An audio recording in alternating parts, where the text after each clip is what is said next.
Le Seigneur soit avec vous et avec votre esprit. Évangile de Jésus-Christ selon saint Luc. Gloire à toi, Seigneur. En ce temps-là, Jésus disait à ses disciples, « On portera la main sur vous et l'on vous persécutera. On vous livrera aux synagogues et aux prisons. On vous fera comparaître devant des rois et des gouverneurs à cause de mon nom. Cela vous amènera à rendre témoignage. Mettez-vous donc dans l'esprit que vous n'avez pas à vous préoccuper de votre défense. C'est moi qui vous donnerai un langage et une sagesse à laquelle tous vos adversaires ne pourront ni résister ni s'opposer. Vous serez livrés même par vos parents, vos frères, votre famille et vos amis, et ils feront mettre à mort certains d'entre vous. Vous serez détestés de tous à cause de mon nom. Mais pas un cheveu de votre tête ne sera perdu. C'est par votre persévérance que vous garderez votre vie. Acclamons la parole de Dieu. Louange à toi, Seigneur Jésus.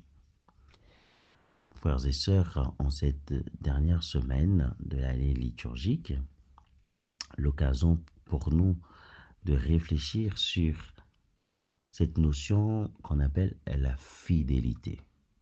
D'abord, la fidélité de Dieu. La fidélité de Dieu, puisque nous le voyons dans l'Évangile que nous venons de lire, le Seigneur qui nous dit, en fait, cela vous amènera à rendre témoignage. Mettez-vous donc dans l'esprit que vous n'avez pas à vous préoccuper de votre défense. C'est-à-dire, le Seigneur est fidèle envers son engagement. Quel est cet engagement? Engagement de veiller sur ses brebis. C'est-à-dire, en fait, de prendre la défense de ses brebis. Mais en même temps, il demande aussi à sa créature aussi de rester fidèle. De rester fidèle comment? Comment rester fidèle face à Dieu? C'est-à-dire, c'est de vivre dans le voisinage avec Dieu. C'est une formule dont le Saint Curé d'Ars utilise très souvent. Rester dans le voisinage avec Dieu. Quand on reste dans le voisinage avec Dieu, à ce moment-là, nous marchons avec lui. Et quand on marche avec Dieu, il y a trois attitudes. Trois attitudes que nous pouvons développer en nous-mêmes. D'abord, le courage, la persévérance et au fond, la confiance en lui.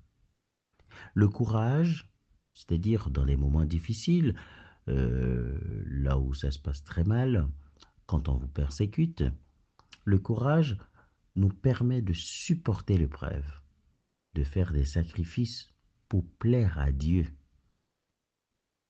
de dire non ou aussi de dire oui, même dans les moments difficiles, parce qu'on sait que c'est la vérité, puisque le chrétien, c'est celui qui fait la vérité comme le Christ lui-même, il est la vérité.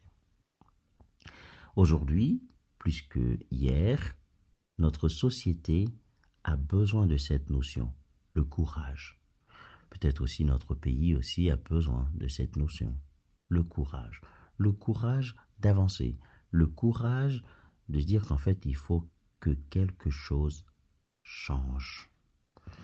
Et après, la persévérance. Je lisais récemment par rapport à la persévérance, je lisais un auteur qui disait, en fait, pour un chrétien, la persévérance, c'est vraiment une vertu qui aide à être dans la durée. C'est vrai, à être dans la durée. Ce qui signifie que, en fait, le chrétien persévérant, ça veut dire qu'en fait, qu'il a toujours une vision sur la finalité avec Dieu. C'est ce qui est essentiel, en fait. Parce que parfois, on peut être persévérant, mais on peut être persévérant juste pour avoir notre propre plaisir. Mais tandis que le chrétien persévérant, pas pour son plaisir, mais pour avoir une finalité en Dieu et avec Dieu. Et troisième, c'est la confiance. En fait, quand on parle de la confiance, on nous dit que le Seigneur nous dit clairement que Mettez-vous donc dans l'esprit que vous n'avez pas à vous préoccuper de votre défense. C'est-à-dire, en fait, on est confiant, en fait. Vous vous rendez compte, en fait, l'homme a toujours besoin de se défendre, l'homme a toujours besoin de donner une parole de défense. Et là, c'est le Seigneur qui dit non, ne vous préoccupez pas.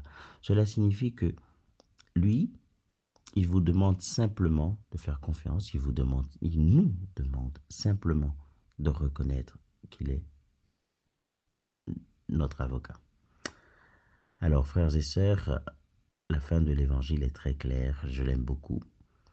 Pas un cheveu de votre tête ne sera perdu. Signe que, en fait, le Seigneur veille sur nous, le Seigneur nous accompagne. Que le Seigneur nous bénisse, qu'il nous aide à mieux vivre notre quotidien au nom du Père et du Fils et du Saint-Esprit. Amen.